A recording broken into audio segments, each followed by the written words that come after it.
Valentine's Day, one of my favorite days of the year, and it's coming up very, very soon. And what's interesting is let's see exactly how much Americans are planning to spend this Valentine's Day. So this should be very, very interesting.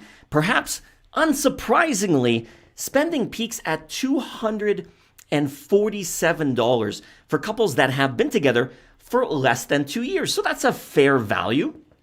For couples that have been together longer than 2 years, spending drops back down closer to $175. So it's actually quite interesting to see that the longer that you're together, the amount that you're spending or folks are going to be spending is actually less. And here's an interesting quote. People tend to go big when they're in the early stages of a relationship, says Matt Schultz, chief credit analyst at LendingTree. So that's actually very interesting. And here's a really cool statistic. This would also explain why couples that are engaged plan to spend $322 this year, which is $100 more than what married couples plan to spend. So, I mean, you think about it and it kind of makes sense. You're in that engagement phase, you're planning your wedding, one of the biggest days of the year. And to be honest with you, we know that a lot of times when you're in that engagement planning stages for a wedding, budgets really don't come into play.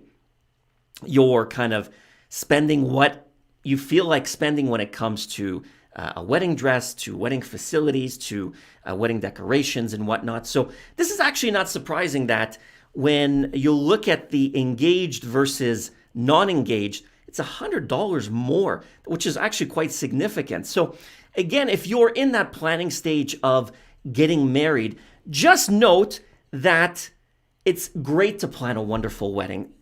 No one's disagreeing with that. But at the same time, keep in mind that you're going to need a lot of cash for when you do get married because there's a lot of expenses that are going to come your way. So definitely plan and budget accordingly. So here's how the spending breaks down by generation according to LendingTree. So Gen Z, which are ages 18 to 25, they're planning to spend $164. Millennials, ages 26 to 41, this is a big number, $294, which is now going to be interesting to see how it goes down through the years. Gen Z, ages 42 to 56, are planning to spend $182. And baby boomers, 57 to 76, only $122. So it's kind of interesting to show that as you get older, maybe you're saving up, whatever the case may be, but the spending is actually less and less as you get older. But at the same time, the love should grow as you're with your partner for the years as they go by, which goes without saying. Now, here's interesting what folks are going to be spending on. Most commonly include buying candy, 56%.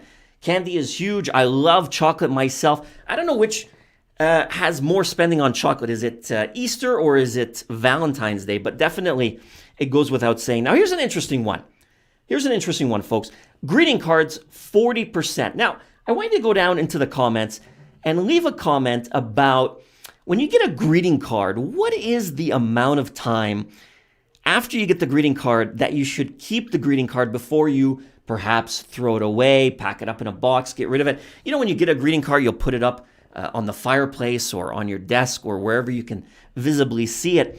What do you think is the amount of time that it should stay up before you perhaps get rid of it or put it away? Now, flowers, 37%. Buying flowers, roses definitely are a big must on Valentine's Day. And jewelry, 22%. Now, jewelry is great. Now, it could be, hopefully, considered an asset. If you're buying something that maintains its value, you can keep it throughout the years. Hopefully, it'll appreciate or at least have a store of value. That way, you're not losing money into it. And you never know, you could buy something this year and upgrade in maybe 5-10 years and take the equity that you've built up into the jewelry and then upgrade into something bigger, like a bigger ring or a bigger piece of jewelry, for example. So if we keep going here, this is what is very, how should we say, disturbing. because nearly a third of participating responses also say that they're somewhat likely to incur credit card debt due to Valentine's Day spending, which is very unfortunate. Hopefully, and as I say this with credit cards and credit card spending, you can use a credit card if you're able to pay it off and maybe take advantage of all the perks that a credit card is going to be giving you, such as cashback rewards, points rewards, that perhaps you can take and throw into a vacation and redeem for a vacation. But the kicker is you do not want to cross that grace period, which is usually 21 or 25 days on a credit card, because as soon as you cross that grace period, that's when the interest starts kicking in, and that's when your purchases start to become a lot more expensive. And why are you wanting to pay? Why are you wanting to pay? Let me change the screen here so you can see this a little bit better. Why are you wanting to pay 20% interest on credit cards for even small purchases like this, which is unfortunate to see? But here's a shocking one when I read this. Perhaps suggesting that love is blind in more ways than one.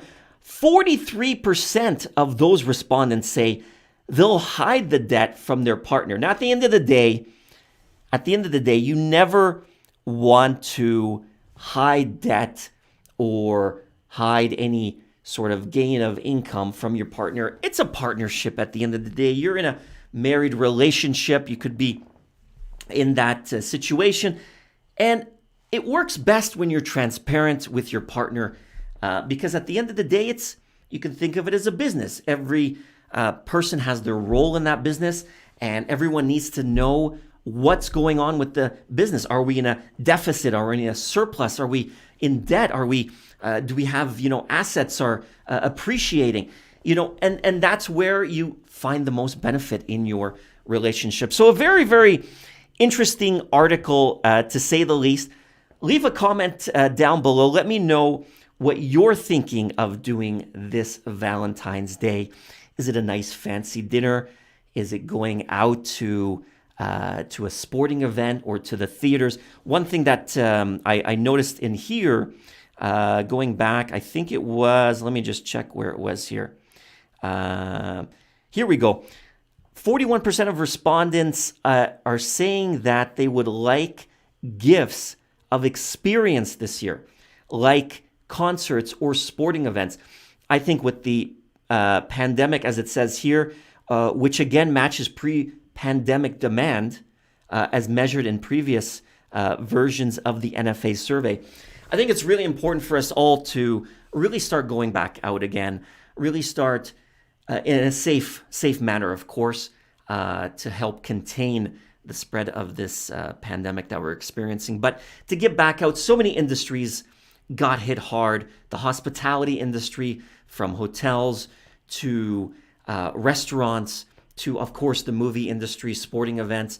It's great to get back out and get the economy going again. We definitely have a strong economy. Now, with interest rates, not possibly, but 100% are going to be going up this year.